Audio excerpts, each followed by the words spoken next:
Hello everyone, TAC1421 here with a MCPVP Hardcore Games kit review. Today, we're going to be talking about the Adventurer kit. First off, let's talk about the descriptions and the starting items of this kit. For every 250 blocks traveled, gain 0.5 armor pieces. If we do some quick math here, you do have 10 spots of armor on your character, meaning if you travel 5,000 blocks, you'll have full diamond armor. It might take a long time, but definitely worth it if you manage to get those 10 pieces of armor on you.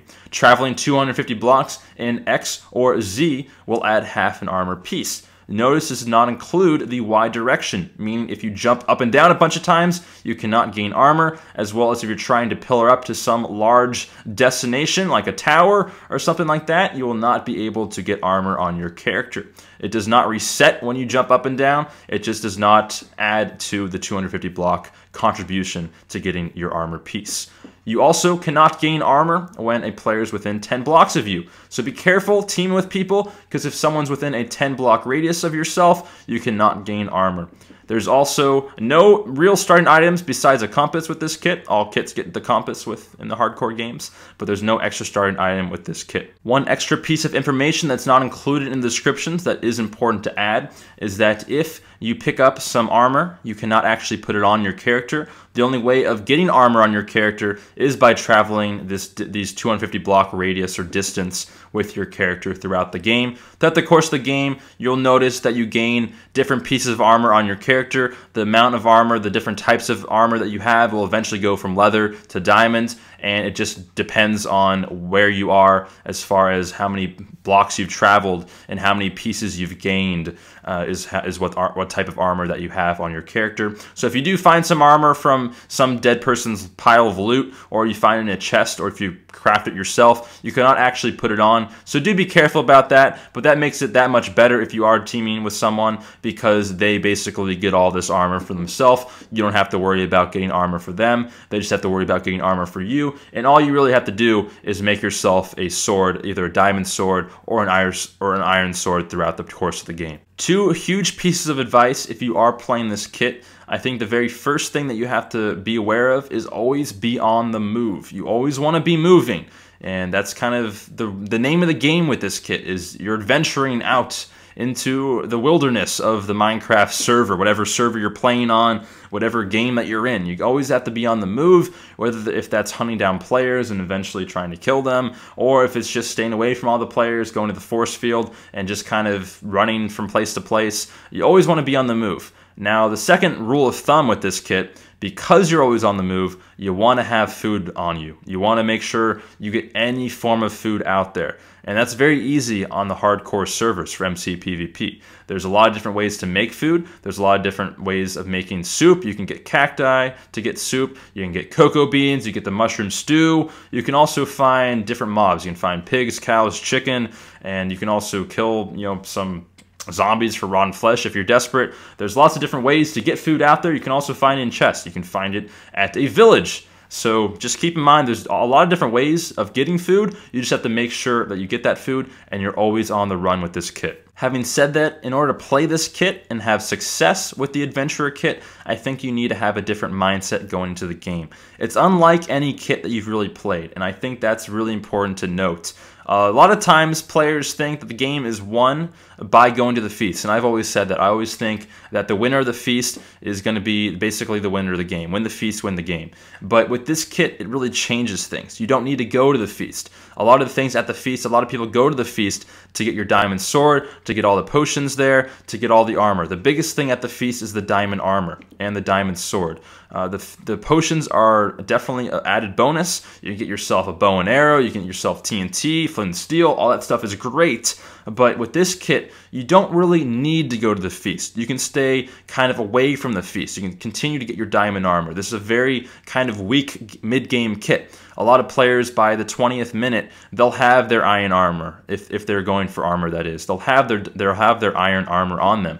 This kit, you'll be around maybe 4 to 6 in that range if you're doing all that you can to run around and get your armor pieces. So I think it's very important that you don't need to go to the feast. You continue to get armor for yourself, and then eventually when you get those 10 blocks of armor, you'll have diamond armor. You'll be at the top of the game. You cannot enchant the armor, which is definitely a downside to the kit, but you will have diamond armor, and you'll be a very powerful player at that point in time. Some more words of advice with this kit is if you're teaming with someone, it's definitely tough but not impossible. I think if you play the kit right, it's actually a very phenomenal teaming kit, because you don't have to worry about getting armor for yourself. They have to get armor for them, but you don't have to worry about getting armor for you. All you have to worry about is getting your sword. Now, if you are teaming with someone, I think you need to make them do all the dirty work. And what I mean by this is if you have to craft something, if you find something in a chest, if you find a balloon in the sky that you have to pillar up to,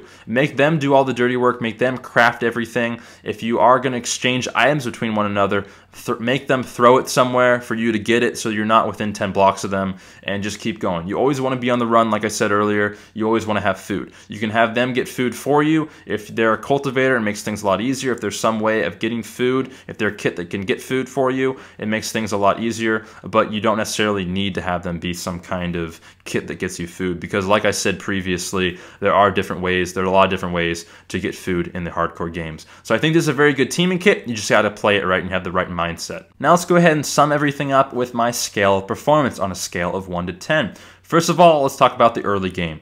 In the early game, I'm going to give this kit a 7. I'm going to give this kit a 7 because there are a few problems early game with this kit. The first thing is you want to try to get a sword at the very beginning, and that kind of goes against the whole philosophy of trying to run around. You have to try to stop. You have to try to get a sword for yourself. Now, if you have a teammate, make them get the sword for you. That goes along with the whole make them do the dirty work scheme that we're trying to incorporate with having a teammate.